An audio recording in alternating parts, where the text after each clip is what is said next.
Assalamualaikum warahmatullahi wabarakatuh. Bismillahirrahmanirrahim. Alhamdulillahi rabbil alamin. Wassalatu wassalamu ala sayyidina Muhammadin wa ala alihi wa sahbihi ajma'in. Amma ba'du.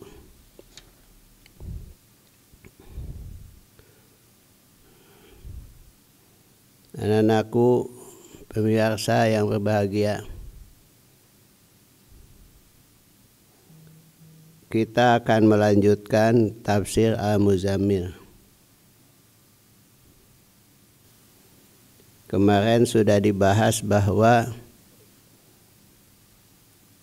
isi daripada surat Al-Muzammil adalah perintah Allah pada Kangjeng Nabi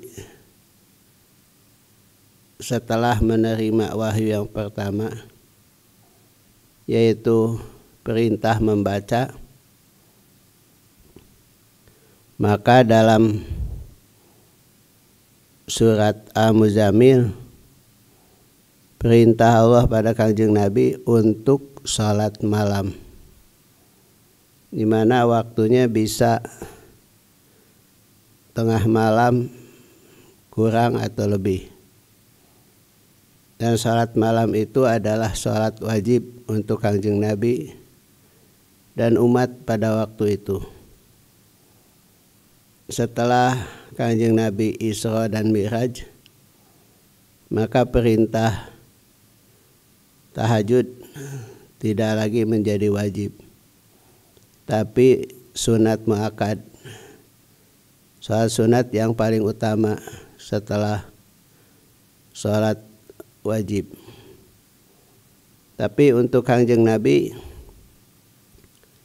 tahajud itu adalah tetap wajib. Sedangkan bagi umatnya yang diwajibkan adalah sholat yang fardu 5 kali sehari semalam. Itu pun berproses, karena pertama kali Allah menyuruh pada Kangjeng Nabi untuk sholat sehari semalam 50 kali. Ketika berjumpa dengan Nabi Musa, Muhammad, umatmu tidak akan kuat untuk mengerjakan sholat sebanyak itu. Akhirnya minta sama Allah dikurangi dari 50 jadi 45.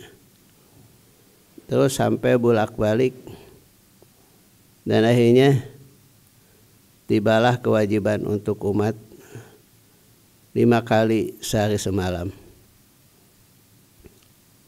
Itu pun Nabi Musa masih meminta supaya menghadap lagi pada Allah agar dikurangi dari salat 5 waktu itu. Tapi Kangjeng Nabi merasa bahwa terlalu sering bolak-balik untuk minta diringankan. Maka bismillah, wala haula wala quwata illa billah. Maka salat 5 waktu menjadi ketetapan buat umat Kangjeng Nabi untuk dilaksanakan setiap hari, setiap malam, dan masuk ke dalam kategori rukun Islam yang kedua. Nah, setelah Allah menyuruh dan memerintahkan Kangjeng Nabi untuk melaksanakan sholat tahajud di waktu malam, maka perintahnya adalah agar Kangjeng Nabi itu membaca Al-Quran. Warattilil Qur'ana tartila. Artinya, kalau kita bangun di waktu malam, kita melaksanakan tahajud, maka lanjutkan dengan membaca Al-Quran. Hanya membaca Quran itu bukan hanya sekedar membaca, tapi bacalah dengan tartil. Warattilil Qur'ana tartila. Apa yang dimaksud dengan tartil? Maksudnya adalah ikra'hu qira'atan bayinatan. Bacalah Al-Quran dengan bacaan yang jelas. Sunnah nama nu bentes. Tapi ada lagi yang mengatakan bahwa tartilan itu ba'dahu ala asari ba'din. Jadi sebagian daripada yang kita baca ada pengaruh, sehingga saat kita membaca Al-Quran tentang ayat surga misalkan, maka ada pengaruh ke dalam hati, dia senang dan bahagia, bahkan meminta supaya diberikan surga itu. Tapi kalau mendengar dan membaca ayat yang ada kaitan dengan masalah neraka, azab, siksa, dia khawatir kalau dia adalah termasuk bagian daripada orang yang akan masuk ke dalam neraka atau azab dan siksa. Itulah yang dimaksud dengan tartil. Kemudian, mengapa kita harus tartil dalam baca Quran? Karena Al-Quran itu kan mau'idhah. Al-Quran itu adalah nasihat. Mana mungkin akan ada pengaruh saat kita membaca Quran apabila membaca dalam keadaan tidak tartil. Artinya dihayati secara mantap di dalam jiwa. Jadi boleh jadi tartil itu adalah membaca Quran secara lidah.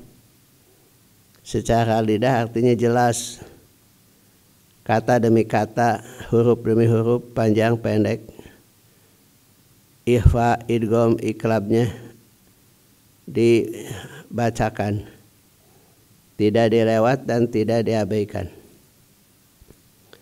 Kemudian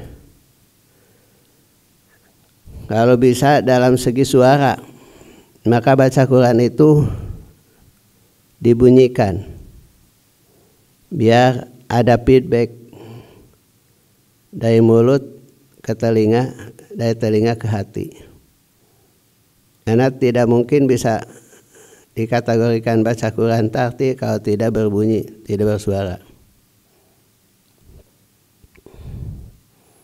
Kemudian ketiga, dalam hati ada harus khusyuk.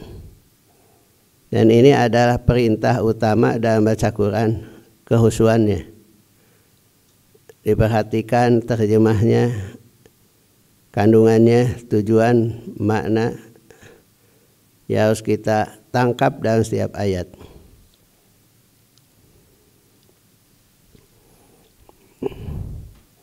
Salah satu model baca Quran misalkan, wasyamsi wa duhaha wal qamari idza talaha wan nahari idza jallaha wal laili idza yaghshaha was samaa'i wa ma banaha wal ardi wa ma tahaha wa nafsin wa ma sawwaha fa'alhamaha fujuraha wa taqwaha qad aflaha man zakkaha wa qad khaba man dassaha kazzabat samud bitaghwaha idzin ba'atsa ashqaha. Itulah salah satu contoh tartil ketika kita membaca Al-Quran.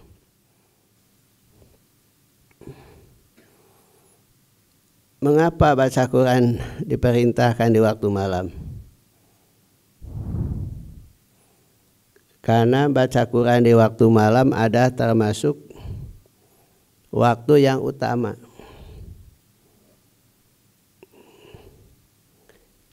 Mengapa dikatakan paling utama?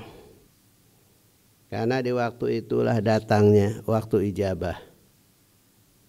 Serasa hubungan kita sangat dekat dengan Allah bila kita membaca Quran di waktu malam.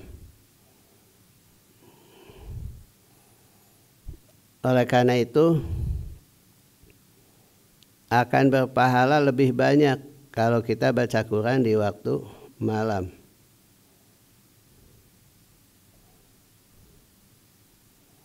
Bahkan kalau menurut Imam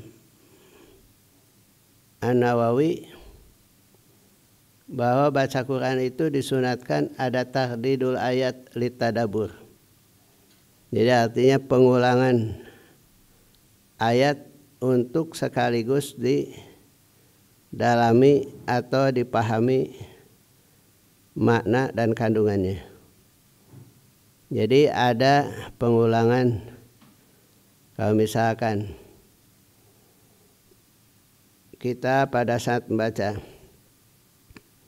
qad aflaha man tazakka wa dzakara isma rabbih fasalla, qad aflaha man tazakka wa dzakara isma rabbih fasalla, qad aflaha man tazakka wa dzakara isma rabbih fasalla, bal tu'thiruna al-hayata ad-dunya wal akhiratu khairun wa abqa, inna hadza lafi suhufil ula suhufi Ibrahim wa Musa. Itu ada menandakan bahwa kita itu baca Qurannya khusyuk dengan hati. Bahkan kalau bisa baca Quran itu sambil menangis itu. Wa yakhiruna lil adqani yabkuna wa yaziduhum khusyu'a. Mereka tersungkur kepalanya ketika membaca Quran sambil menangis dan bertambah kekhusyuannya. Nabi sendiri mengatakan dalam sebuah hadis, Iqra'ul Quran wabku fa ilam tabku fatabaku. Ya, artinya bacalah Quran oleh kamu dan menangislah. Apakah anak-anakku, ibu bapak, pernahkah kita baca Quran sambil menangis? Kalau waktu siang sedang bising, tidak mungkin. Kalau kita baca Quran sedang sepi jempling, tiada suara sedikit pun, saat orang pada tidur nyenyak, bahkan sedang mimpi, kita baca Quran. Maka di situ ada kesan, ada pengaruh ke dalam hati. Tidak terasa mencucurkan air mata. Maka inilah yang disebut dalam sebuah hadis. Rajulun dzakarullaha khalian fafadat aina. Yang akan mendapatkan syafaat di hari kiamat adalah seorang lelaki yang bangun di waktu malam, berzikir pada Allah dalam keadaan sepi, kemudian dia menangis. Dia khasyatillahi, karena takut sama Allah.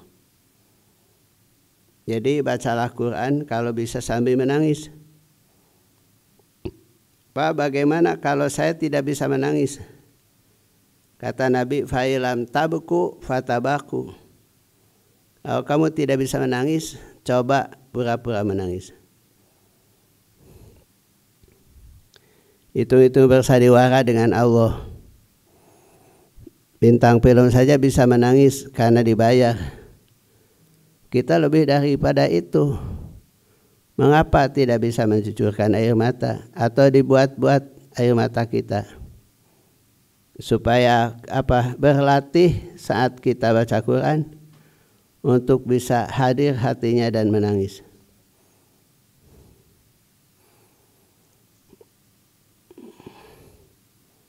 Di sini dikatakan,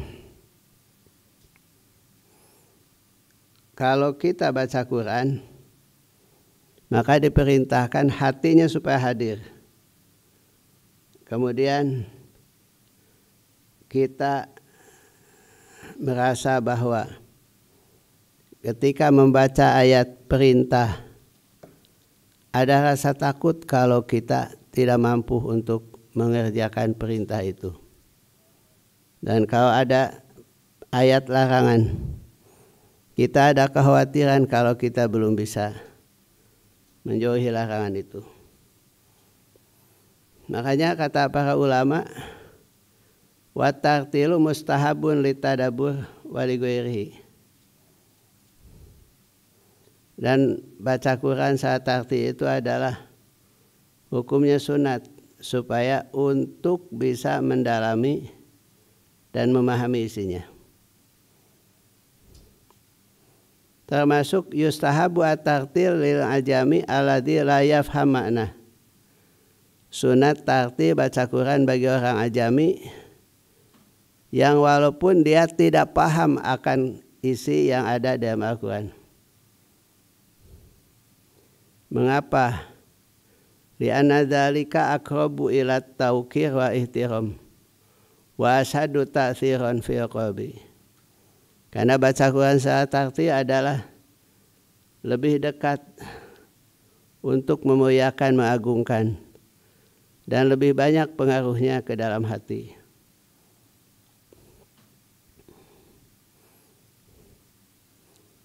Menurut Imam Nawawi bahwa kalau kita mendengar atau membaca ayat yang ada kaitan dengan masalah tertentu, ya, respon kita apa? Berdoa sama Allah. Misalkan sedang melewati ayat azab, maka kita minta perlindungan kepada Allah.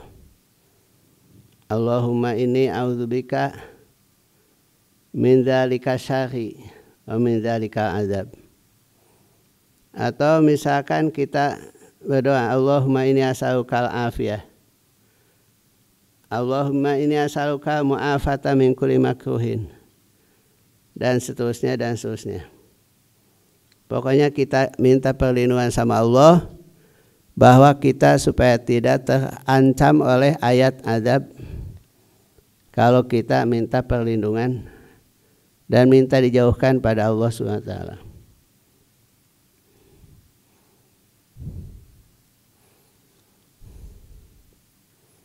Kemudian dalam baca Quran itu tidak boleh menganggap enteng dengan seenaknya. Misalkan baca Quran tidak wudu dulu, duduk tidak bagus, hati tidak khusyuk, pikiran tidak tenang. Mau bagaimana kita baca Quran benar kalau kita misalkan dalam kondisi seperti itu? Apalagi baca Quran sambil ngobrol, sambil makan. Kalau kita mau makan, makanlah. Kalau ngobrol, ngobrol lah. Jangan sampai diselang-selang makan, minum, ngobrol ketika membaca Al-Quran.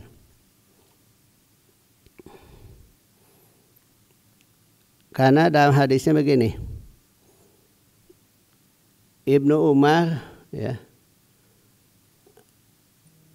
karena idza qara'a Quran, bila membaca Quran, la yatakalam, tidak pernah bicara, hatta furugo mimma arada ayakrahu, sampai dia selesai membaca Al-Qurannya. Jadi tidak boleh dicampuri dengan kegiatan lain.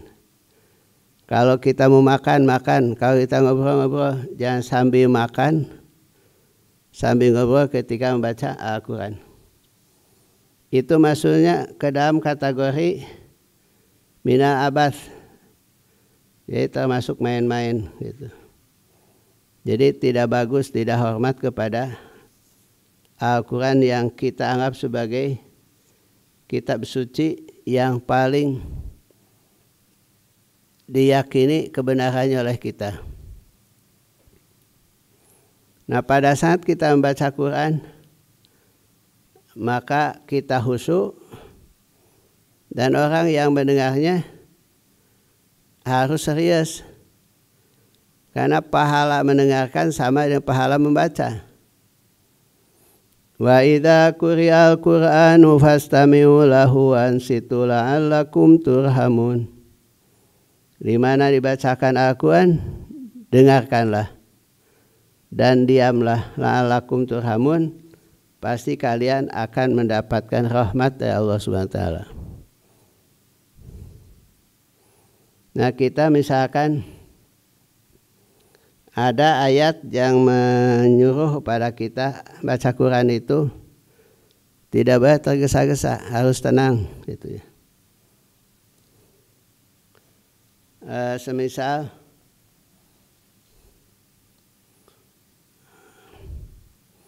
Allah berfirman, la tuharrik bihi lisanaka lita'jala bih. Ya, artinya Muhammad, kamu tidak boleh tergesa-gesa untuk membaca Al-Quran.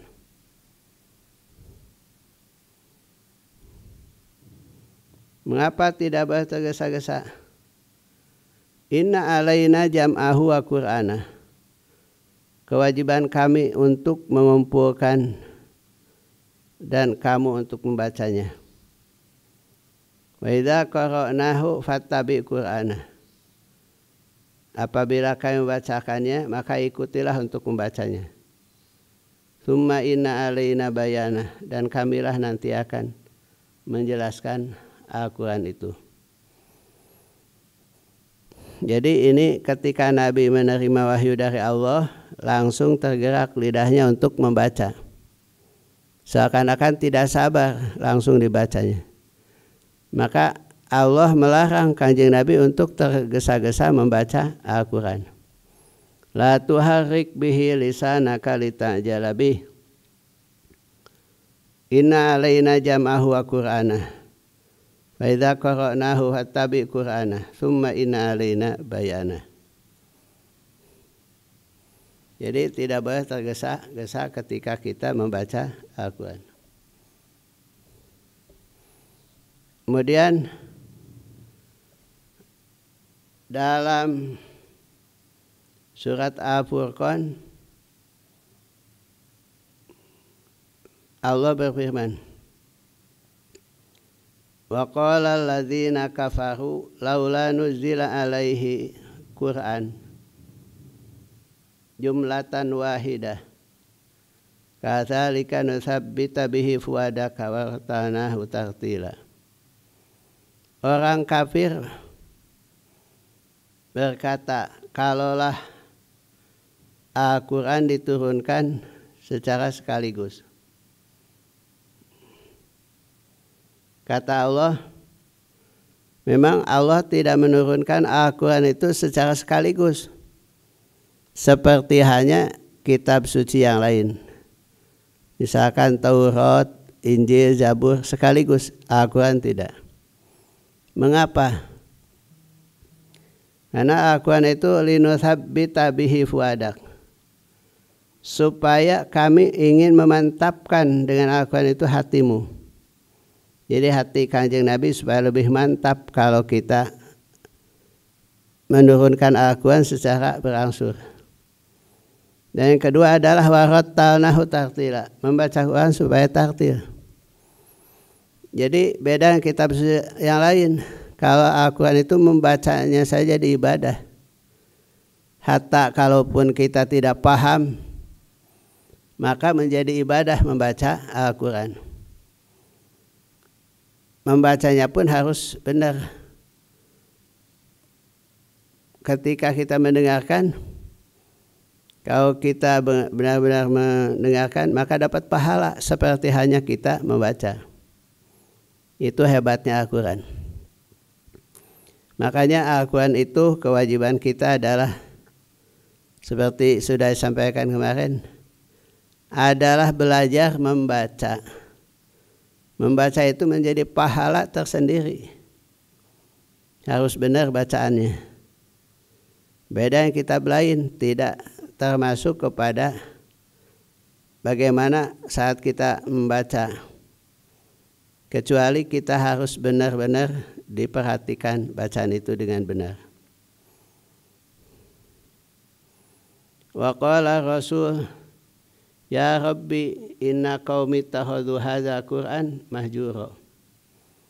Rasul pernah mengeluh ketika orang-orang itu ternyata tidak begitu peduli terhadap Al-Quran. Ketika dibacanya tidak mau memperhatikan bacaan. Ketika diajak tidak mau mendengarkannya. Maka Allah Subhanahu wa taala mengabadikan keluhan Kanjeng Nabi itu dalam surat Al-Furqan. Inna qaumi ittakhadhu hadzal Qur'ana mahjura. Jadi memang ada sebagian manusia pada zaman itu yang bersikap membiarkan atau mengabaikan terhadap Al-Quran. Oleh sebab itu, mari kita baca Quran. Dan kalau bisa baca Quran itu, pertama adalah rutinkan. Misalkan setiap hari berapa ayat. Qurannya juga tetapkan, tidak boleh ngacak Quran mana saja. Kemudian punya hanca. Setelah itu baca Quran secara tertib. Al-Fatihah, Al-Baqarah, Al-Imran, An-Nisa dan seterusnya. Tidak boleh ngacak. Targetkan baca Quran itu. Apakah setiap malam dua kali atau satu malam satu kali, atau satu hari satu malam satu kali, atau seminggu satu kali, atau 2 minggu sekali, atau 1 bulan sekali, atau 2 bulan sekali, atau 3 bulan sekali. Pokoknya punya target. Supaya kita ini punya hanca dalam baca Quran. Kalau kita meninggal dunia sedangkan punya hanca bacaan Al-Quran, maka seakan-akan dia meninggal sedang membaca Quran. Kemudian tetapkan waktunya. Kapan biasa kita baca Quran? Kalau biasa asar, asar. Kalau biasa maghrib, maghrib. Syukur kalau biasa baca Quran itu adalah di waktu tahajud. Sebaik-baik baca Quran adalah di waktu sholat. Setelah itu ba'da sholat. Setelah itu kapan saja.